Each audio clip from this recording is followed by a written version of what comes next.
오늘 함께 묵상할 성경 말씀은 히브리서 6장 9절에서 7장 10절까지 말씀을 넓게 한번 보시면 좋을 것 같습니다. 히브리서 6장 9절에서 7장 10절 말씀입니다. 오늘은 6장 20절 말씀을 읽어드리겠습니다. 그리로 앞서 가신 예수께서 멜기세덱의 반차를 따라 영원히 대제사장이 되어 우리를 위하여 들어가셨느니라. 아멘. 오늘 우리가 함께 생각할 주제는 멜기세덱의 반차입니다. 히브리서를 이해하면서 중요한 이슈들이 몇 가지가 있는데요.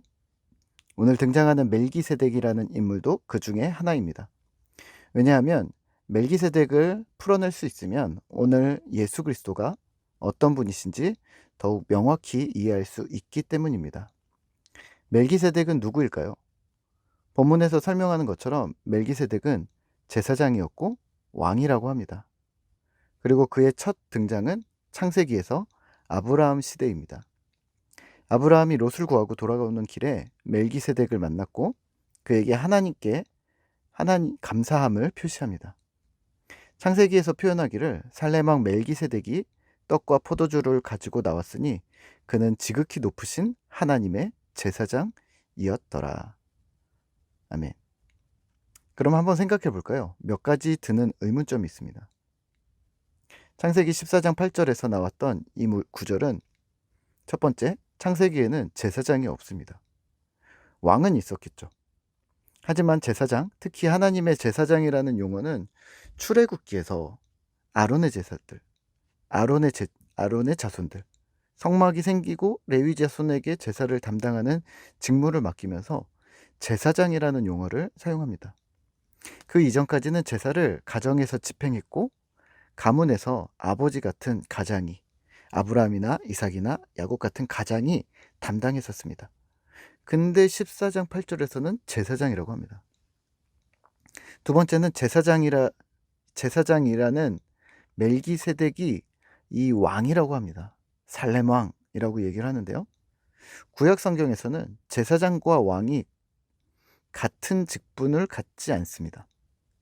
사울이 왕인데 제사를 드려서 하나님께 맞지 않는 행동을 했었죠.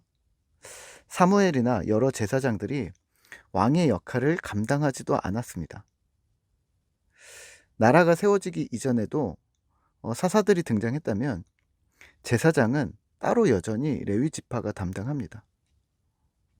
예수님 시대에는 왕이 없었죠? 패망한 나라라서. 근데 오늘 멜기세덱은 제사장과 왕직을 겸하고 있습니다. 그것도 창세기에서 말이죠. 세 번째, 누구인지 정확히 알 수 없는 이 사람에게 창세기에서 아브라함은 11조를 드립니다. 11조라는 단어가 등장하는데요. 우리는 11조의 기원을 보통 말라기에서 찾습니다. 그게 합당한 방식이라고 인용을 많이 하죠. 헌데 말라기와 창세기는 거리가 너무 멀죠. 2000년에서 4000년까지도 볼 수가 있죠. 근데 이게 가능할까요? 이 해답을 찾기 위해서는 멜기세덱의 반차라는 말을 풀어가면 좋을 듯 합니다. 반차가 무엇일까요? 반열, 등급, 신분, 그에 따른 서열이라고 보시면 되는데요. 반열과 반차의 중요 포인트는 우리가 같은 급이다, 이런 말입니다. 다시 말하면 구약 성경에 반열이라는 말이 많이 등장하는데요. 제사장의 반열, 이스라엘 선민의 반열, 또 성문 문지기의 반열, 이런 거죠. 제사장이 아니면 제사장 반열에 들어갈 수가 없습니다. 성문 문지기가 아니면 문지기 반열에 나열될 수 없는 거죠. 같은 맥락에서 묘실에 장사된다는 말도 사용합니다. 왕은 왕족의 묘실에 장사 되었고 열조들의 묘실에는 왕족이 아니면 장사될 수가 없었죠.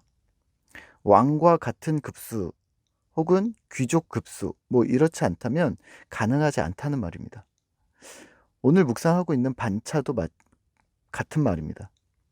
아론이 속한 레위 지파 계열의 제사장이 아니라, 그러니까 아론의 반차가 아니라 멜기세덱의 반차, 멜기세덱과 같은 급수라는 말입니다.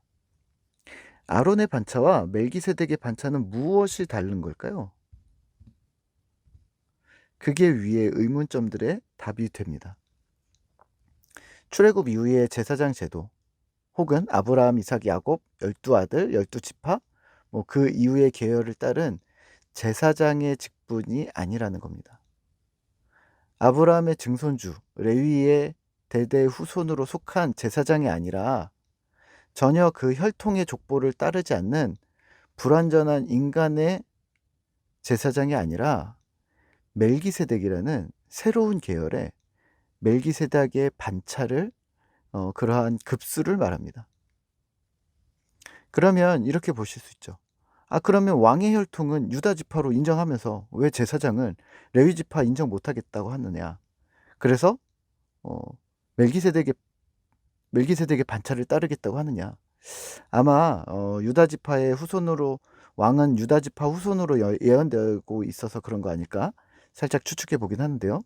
잘 모르겠습니다. 그런데요, 멜기세덱의 언급은 멜기세덱 제사장의 특별함 때문에 오늘 히브리서 기자는 인용하는 듯합니다. 멜기세덱은요, 왕이면서 제사장이었다고 언급합니다.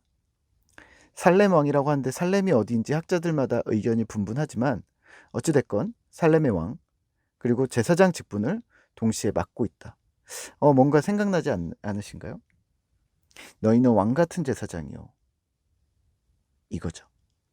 그리스도의 삼중직에 선지자, 제사장, 왕 이 세 가지 직분을 담당하신다고 하시는데 그중 두 가지나 겹치는 멜기세덱을 인용하지 않을 이유가 없는 것이죠.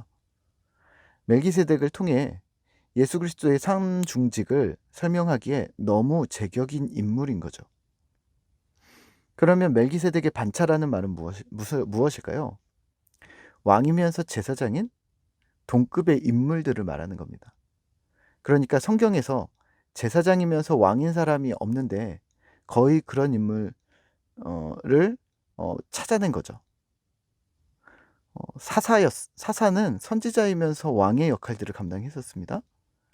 제사의 일들을 잠깐씩은 하긴 했지만 또 제사장이 있었던 거죠. 왕이면서 제사장이면서 선지자인 사람이 만약에 이 세 가지를 다 동시에 하고 있었던 사람이 등장했다면 분명 그 사람도 성경에서 멜기세덱처럼 인용되지 않았을까? 이 히브리서를 쓴 저자의 아주 박식함이 드러나는 부분인 거죠.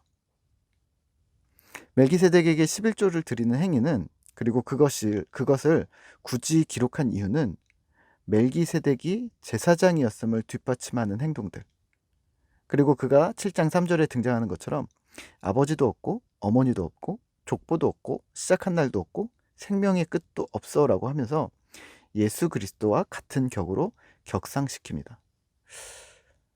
예수님을 멜기세덱에 비유를 한 건지 멜기세덱을 예수님에 비유한 건지 잘 모르겠지만 여튼 그렇습니다. 왜 이 이야기를 계속하는 걸까요? 예수 그리스도의 대제사장직입니다. 히브리서 기자는 예수님이 우리에게 오신 제사장이시다라는 말을 하고 싶은 겁니다. 그런데 우리가 알고 있는 인간 제사장이 아니라 더 특별한 제사장 말입니다. 예수님이 왕이시라는 말보다 제사장이라는 말을 더 하고 싶었던 것 같습니다. 예수님이 대제사장이라는 사실이 갖는 의미가 있습니다. 우리가 그분 때문에, 주님 때문에 하나님께 가까워질 수 있다는 거죠. 4장 14절입니다. 그러므로 우리에게 큰 대제사장이 계시니 예수님이시다. 이게 왜 중요하냐? 15절입니다. 우리에게 있는 대제사장은 우리의 연약함을 동정하지 못하실 리가 아니요 모든 일에 우리와 똑같이 시험을 받으신 이로되 죄는 없으시니라. 아멘. 우리의 연약함을 체휼하지 아니하신 자가 아니란 말입니다. 우리를 그냥 나몰라라 내버려 두지 않으신다는 말입니다. 이게 힘이 될까요? 네, 힘이 됩니다. 환난 중에, 고통 중에, 어려움 중에, 외로움과 방황 중에 내가 혼자라고 생각하는 신자된 우리에게 예수님이 대제사장이시고 체휼하시는 분이시고 우리를 내버려 두지 않고 하나님께 이끌고 나아가시는 대장이 된다는 말입니다. 오늘 우리는 무엇을 할까요? 그 은혜를 기억하시죠? 체휼하시는 분, 우리의 연약함을 나몰라라 내버려 두지 않으시는 분, 하나님께 친히 내 상태를 아뢰 주시는 분. 그분이 우리 주님이심을 기억하는 겁니다. 오늘도 파이팅입니다. 함께 기도하겠습니다. 하나님 감사합니다. 예수님께서 멜기세덱의 반차로서 유한한 인간의 제사장의 혈통이 아니라 하나님이 직접 세우신 하나님과 같은 그러한 급수의 반차의 제사장님이심을 우리가 다시 한번 기억합니다. 하나님, 환난 중에, 고통 중에, 우리가 외로움 중에 우리가 혼자가 아니라 우리를 이끄시고 우리를 체휼하시고 우리를 불쌍히 여기시는 주님이 우리와 함께 하시다는 사실, 우리에게 진정한 대제사장이 되신다는 사실을 기억하며 주님께 나아가는 우리가 되도록 주님 도와주시옵소서. 오늘도 주의 은혜를 기대하고 소망합니다. 주님, 우리에게 말씀하시는 귀한 하루가 되기를 소망하며 예수님의 이름으로 기도드립니다. 아멘.